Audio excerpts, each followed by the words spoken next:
Rayzr. Hey, welcome back to Sketchin Wit Rayzr, the series where I draw literally anything and talk about it and anything else. Today, I'm drawing another thumbnail for a game that I'm playing on my gaming channel, Rayzr Ray Plays, and that game is Tales of Kenzera Zau, which is kind of a weird name. I think they should have just left it as Tales of Kenzera, because it's like a weird pause you have to do after saying the title before going to like the name of the character, which is Zau. But anyways, the story is about this young adult dude who goes to a spiritual land in order to bring back his father. His father had recently passed away, and he essentially just like tries to summon the god of death and demand he bring his dad back.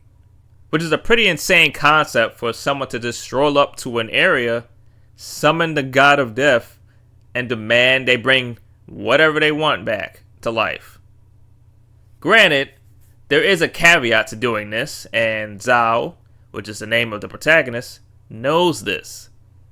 Essentially, what he has to do is to stop these three great spirits from causing trouble throughout this spiritual land, and then bring them back to the central area. What do I remember? I think it's like a giant spiritual tree.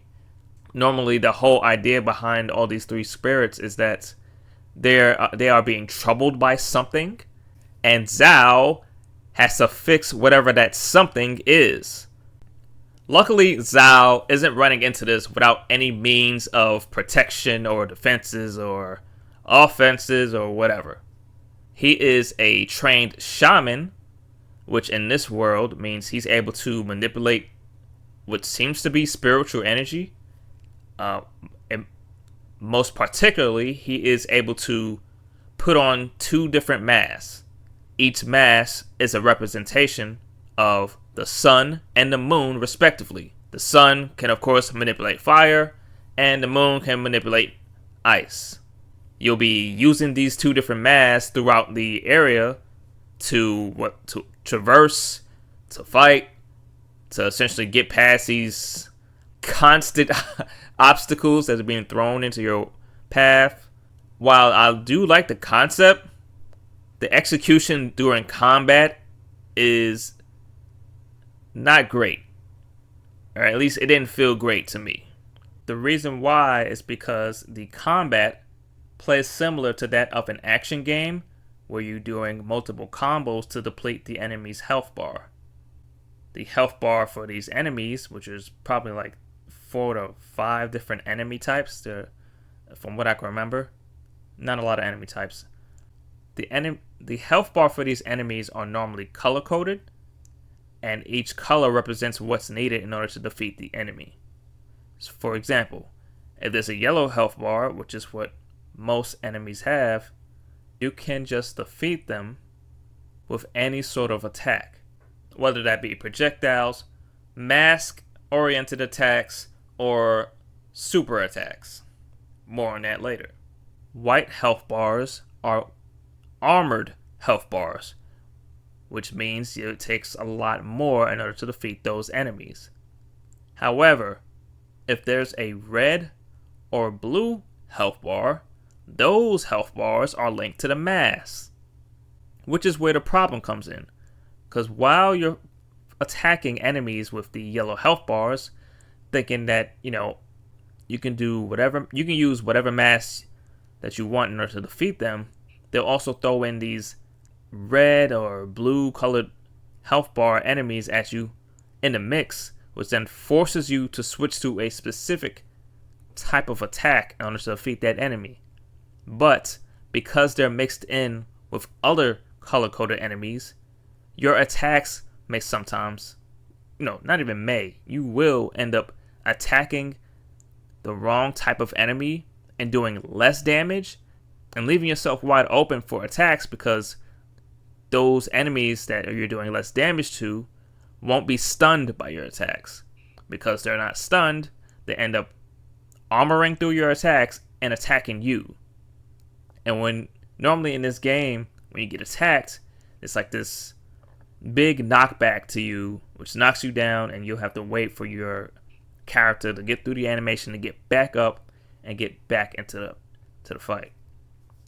But this happens often where they're constantly throwing. Well, in the beginning, it's a little bit lenient, but as you progress, they keep throwing more and more of these color-coded enemies, and it gets very frustrating trying to constantly switch back and forth between these masks and making sure you're not like getting swept up within the combat, doing less damage and wasting more time and leaving yourself wide open and whatnot. It essentially got to the point where I ended up cheesing the combat using the moon mask, because what that does is it allows you to freeze enemies. Well, one of the attacks within one of the projectiles for the moon mask is allowing you to freeze enemies, which gives you enough time to, move away, adjust your strategy, and come back into the combat with whatever strategy that you came up with. Whether that be slowing down the enemy to switch mass to the right mass, etc. But I was abusing this. Anytime things got too difficult, you know what? Even times when it wasn't even that difficult, if I just wanted to get through whatever battle, I'll just end up freezing as many enemies as I can, and then, attacking accordingly. Of course, I can't exactly spam this because there's a bit of a cooldown and a delay with the freeze, as well as the fact that you're kind of limited. Okay, no, the freeze, from what I remember, the freeze projectiles wasn't limited, but regular projectiles from the mask are limited. In fact, projectiles from either mask is limited. There will be a little meter at the bottom right corner that lets you know like how many of the quote unquote ammo that you have left. And after that depletes, there's like this little, it's a mixture of a cooldown as well as this reload bar similar to that of the Gears of War series. What I mean by that is there will be a bar that you will have to wait to fill up before you can use your projectiles again. However, within that bar is a smaller bar, and as the bigger bar fills up, that it reaches the smaller bar, and you hit whatever that reload button is, it'll automatically reload your projectiles. However, if you hit the reload button earlier or later, it'll turn the whole bar entirely red, and you'll be forced to wait for the bar to fill up fully. It seems to slow down the combat when it comes to that, because, as I've said, they will throw multiple enemies with these color-coded health bars at you, and, you're forced to switch between the masks. But if you get overwhelmed, you'll have to dodge through and try to freeze enemies, go away, play the long-range game, only for your quote-unquote long range to run out of ammo, and then you're forced to wait for the reload or adjust accordingly to the combat. While that may have been a bit frustrating, one of the things that definitely saved it was that freezing mechanic. Oh my gosh. Woo! Freezing enemies, running away, and peppering them with a bunch of projectiles in the face. Gotta love it. Gotta also love the super attacks that they added to the game. Yup, super attacks similar to that of like a fighting game. Each mask has its own super attack. So the moon would have a super attack that involves firing a huge laser, like it was some type of Dragon Ball Z attack. Essentially the Kamehameha wave. Exactly that. It was pretty crazy. It spanned the whole screen, straight line, did a decent amount of damage, I should say. From what I remember, you can upgrade it to do a little bit more damage, but of course it did enough. It did what it needed to do. And for the Sun Mask, it had essentially a supernova attack, essentially a fire pillar that shoots upwards from these position that Zau is in and expands outwards. So any enemies that get near him get roasted like rotisserie chicken. I probably shouldn't have said rotisserie chicken because now I want to eat some of that. Speaking of what I'd like to eat right now, one of the ideas that I've had for the thumbnail that I'm working on is that the giant braid that they designed for Zau's hairstyle is eating his head. The reason why is because the braid sort of resembles a body, and then the faded cut with the pointed sides kind of resembles the hands. So it looks like throughout the whole game there's this, I don't know, like a xenomorph or an alien that's just slowly eating the top of his head. I've actually made reference to this joke. In my Prince of Persia and the Lost Crown quick cut let's play. Because in that video I make jokes about Sargon's hairstyle, because that hairstyle that he has is the generic hairstyle that they've been applying to multiple African American characters in media. You know, like Miles Morales from the Spider-Man games, Eddie from Tekken. It's the Killmonger hairstyle, the Killmonger cut. But in that one, the joke was that Sargon in another timeline had Zau's hairstyle. So that was eating the top of his head. I had actually played these games back to back. Because right after I played The Lost Crown, Tales of Kenzera Zau had just came out. And I played Zau day one. Which means if there were any patches that fixes whatever issues that I had with the game that I mentioned in this video and in the gameplay video that I have, then sure, those problems are probably gone. This will just be another one of those instances where I shouldn't play or buy any video games day one, since nowadays day one games are full of bugs and issues. And to make matters worse, I found out like 2 days after the fact that Zau was actually going to be free on the PS Plus membership, which I had. So I pretty much paid for something that I didn't need to pay for. Yep, money that I drained. But aside from that, it's real easy to make a comparison between Tales of Kenzera Zau and the Prince of Persia and the Lost Crown. And there is a huge difference. I mean huge. Because the Lost Crown's gameplay and combat system is very smooth, fun, and easy to get into. Whereas Zau's gameplay is a lot more clunky and sometimes glitchy. I'm laughing now, but one of the things that I can remember from the game was that during combat and even outside of combat, when you're encountering enemies and you don't attack them and instead just, come into contact with the enemy, the 3D model of Zau gets pushed back and sent into the air and leaves him floating for a little bit before he comes back down. And this can be very annoying both in and outside of combat, because outside of combat, you're trying to move around, go traverse through all these different environmental traps for an enemy to push you back through an invisible force and leave you floating in the air for a second. And during combat, you would get pushed back and knocked through the air with not even doing an attack, just by touching an enemy. And it'll set you up for getting hit by somebody else.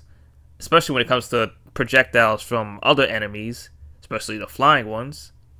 Granted, this can be very funny during the combat as well, because there are times where you would jump in the air around the same time that another enemy would jump into the air.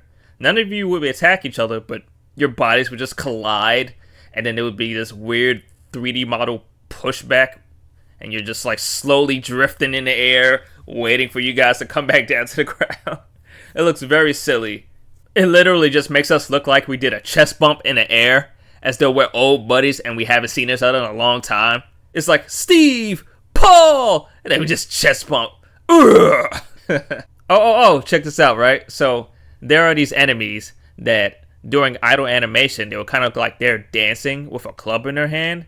And these are the guys that jump towards you and give you the chest bump. But when this happens, they don't fall down feet first. They fall down back first. And they flail their limbs in the air as they're slowly falling to the ground. Sometimes they don't even jump or even need to have a contact with you to, bounce off. They would simply run towards the edge of a platform, slip off of it as though they slipped off a banana peel, and fall off the platform onto the ground. I don't know why it's like that.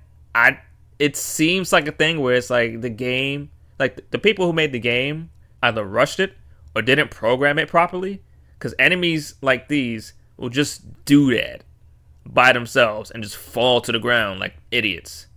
Sometimes when they fall to the ground, they bounce back up off of their backs onto another platform, and it's like, what is happening?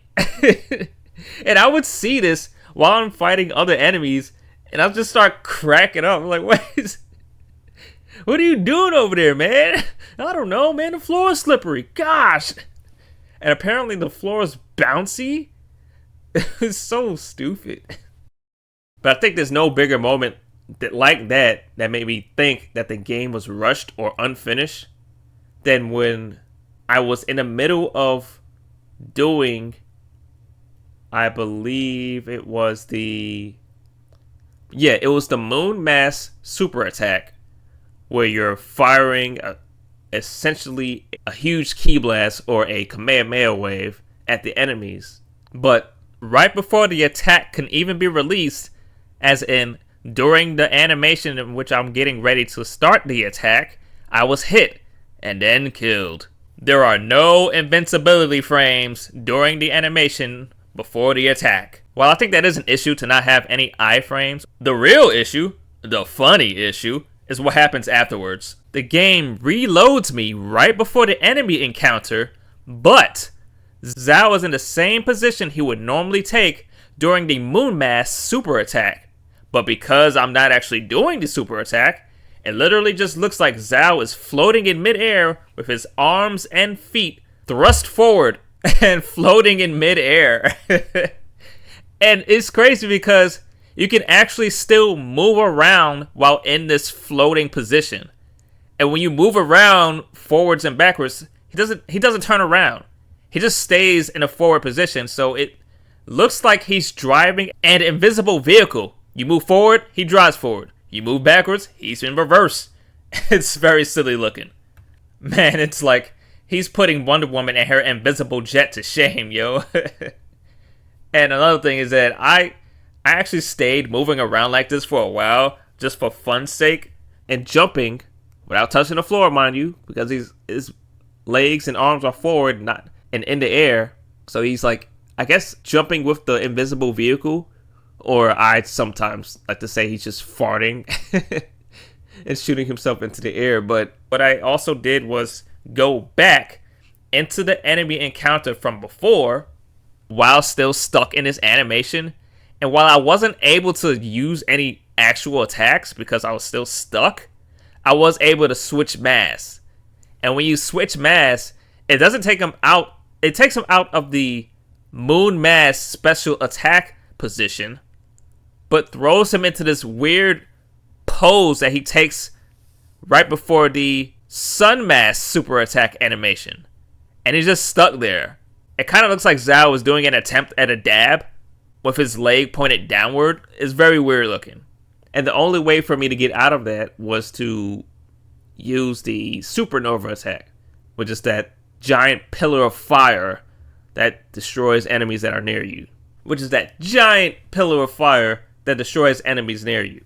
Because I still had meter built up previously.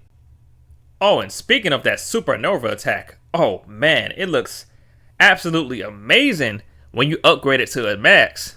Because there is a skill tree in this game, and when you upgrade that supernova attack to the max, it expands the range of the attack, and it just engulfs everything near it in fire, and it's like this bright color of orange and red and glowy sparkles, and it's just it looks cool.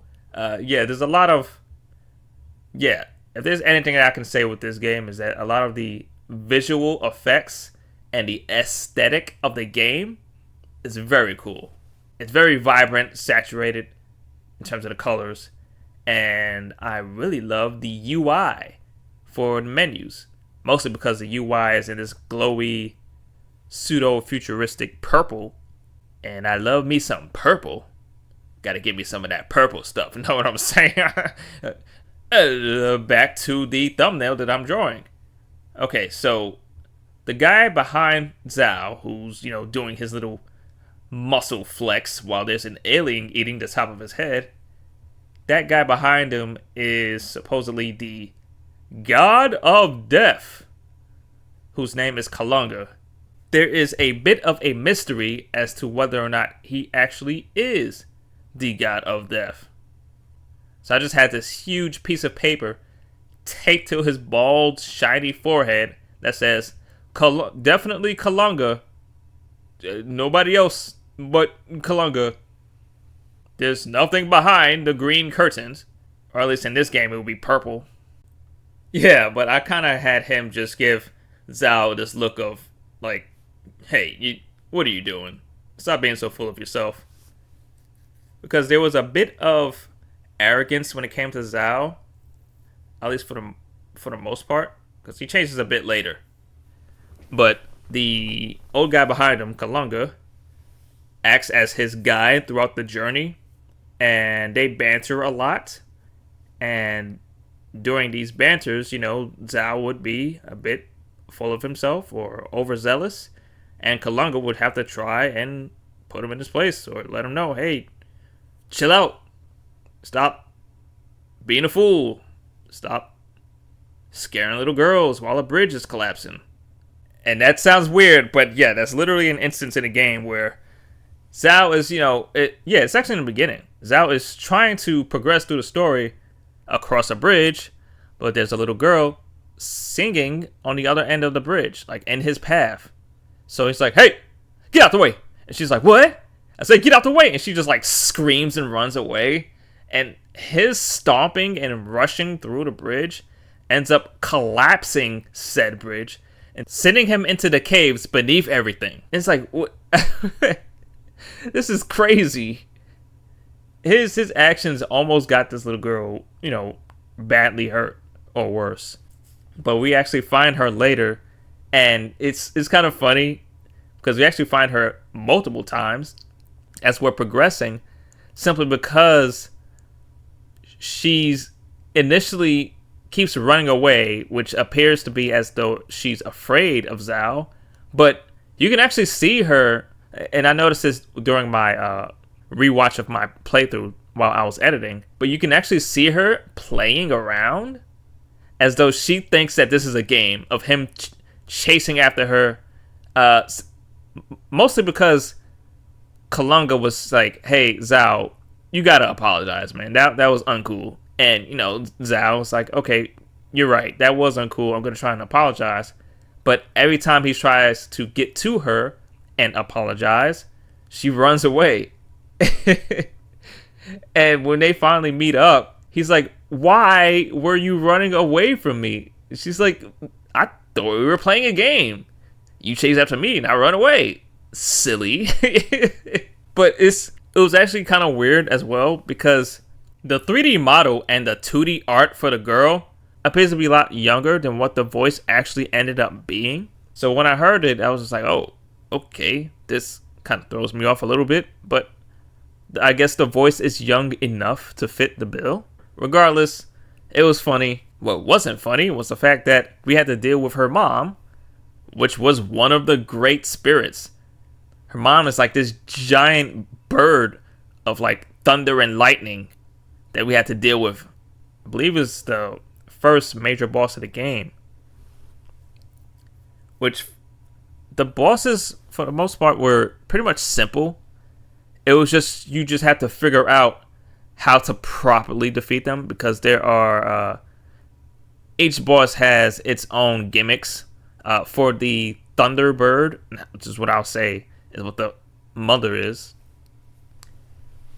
she would slam her hands onto the ground, her talons, and fire a giant electrical laser at you. Now, the issue with that is I didn't know how to properly dodge the laser, because there is like a small window of invincibility with the dodge mechanic, but you have to get the timing right, otherwise you'll just end up dodging into the laser and taking a lot of damage. And I couldn't probably do it initially until I got the hang of it. But other than that, it was very easy. Just dodge and fire your projectiles. Dodge and fire your projectiles until you build up enough meter to use your super attack, which totally destroys the enemy health bars until the enemy gets armor. And then they go into their new phase of attacks, which is, something that happens with most games these days. The second boss was a evil spirit. It's like an evil wooden spirit, and it actually shifted the tone of the story, like, in a big way. Like, it went from this kind of like jokey, well, not jokey, but it kind of lighthearted adventure Metroidvania type game to this, oh, now this is a freaking horror game where you're running from this dark spirit while dodging all these pillars of rocks and stuff and pitfalls into spikes. It's like, whoa, what is happening? And the music behind it was all ominous and upbeat. Well, upbeat in the manner of, getting your heart racing. And it was very intense. And I think that was actually my favorite part to the game. I don't know what is up with me in horror games, but, I love Resident Evil, so that's the thing. But yeah, it definitely shifted the tone. Before the third boss, I guess, I don't know if I should say that it shifted the tone back, because that tone was more like a, it did. It shifted it back to an adventure-esque type of thing, because, or at least an action type of thing, because the third boss is definitely more aggressive. It's this big, hulking, gorilla-esque beast, and he's just like angry at his past actions as well as your actions of bringing up his past actions. And with him, he like throws around fireballs and jumps up into the air, slams into the ground, causes firequakes and whatnot. But yeah, it was very intense. However, I did have mixed feelings about the final boss. I'm not going to say what it is because it's a bit of a twist in terms of the narrative for the story. Just know that it seems a bit awkward for this final person to be the final boss, especially considering the context of the game. You would think that this is the last person that you want to be fighting. But, it was supposed to go along with the narrative of making sure the spirits move on. If I were to give this a rating, I would probably give the day one version of this game probably like a 6, honestly, because there were a lot of mechanical issues where it's like glitchy, buggy, and I had issues with the projectile being limited and the constant switching of the mass during combat. The thing that saved it was definitely the characters, the story, and the visuals. Definitely my favorite parts to the game. Especially the story. Great morals, great execution. I dug it. But aside from that, it's time for the speed paint section of the video. So I will see you guys later, and Make sure to keep your mind, body, and soul razor sharp.